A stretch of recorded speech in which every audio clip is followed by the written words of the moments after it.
আজকে সন্ধ্যেবেলায় চা খেতে খেতে হঠাৎই প্ল্যানিং হলো যে রাত্রেবেলায় হবে মুগ কড়াইয়ের ভাত। তো কয়দিন আগে মা নিয়ে এসেছিলো এই মুগ কড়াইগুলো, তো খুবই সুন্দর, তবে ভাজা ছিল না। তাই আজকের রাত্রেবেলায় রান্না করব মুগ কড়াইয়ের ভাত, যেটা খেতে কিন্তু অসাধারণ লাগে সত্যি কথা বলতে।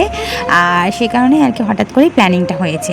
আর এই কারণেই সবথেকে প্রথমে মুগ কড়াইটাকে ভাবলাম ভেজে নিই, ভেজে নিয়েই তো রান্না করতে হয়, বা যে কোনো রেসিপি করতে গেলে তো প্রথমে ভেজে নিতেই হয়। তাই আমি শুকনো খোলায় একটা হাঁড়িতে করে একদম লো মিডিয়াম ফ্লেমে কিন্তু খুব ভালোভাবে আগে মুগ কড়াইটাকে ভেজে নিলাম। আর সত্যি কথা বলতে এই সমস্ত রান্নাগুলো কিন্তু আমি আমার শাশুড়ি মায়ের কাছ থেকেই শিখেছি। আগে খেতাম বটে, তবে রান্নার বিষয়ে কোনো আইডিয়াটা ছিল না। তবে এখন কিন্তু একদমই সমস্ত কিছু শিখে গিয়েছি। এখনও অনেক কিছু শিখতে বাকি আছে, কারণ শেখার তো কোনো বয়স হয় না। তো এখানে কিন্তু মুগ কড়াইটাকে কিন্তু চালের সঙ্গে খুব ভালোভাবে দিয়ে একসাথে আমি প্রথমে ধুয়ে নিলাম।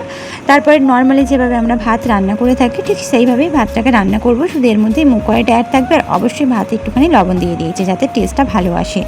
আর সেই সাথে আলু সিদ্ধও একটা দিয়ে দিয়েছি, কারণ আলু ভর্তা দিয়েই কিন্তু এই ভাতটা খাওয়া হবে।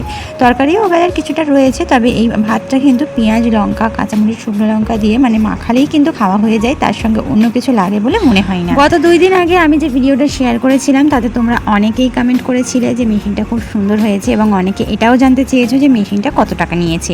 তো অ্যাপ্রক্স ধরতে পারো 9 থেকে 9.5 বা 10-এর মধ্যেই কিন্তু তোমরা এরকম একটা মেশিন কিনে ফেলতে পারবে অন্য যে কোনো কাজের জন্য।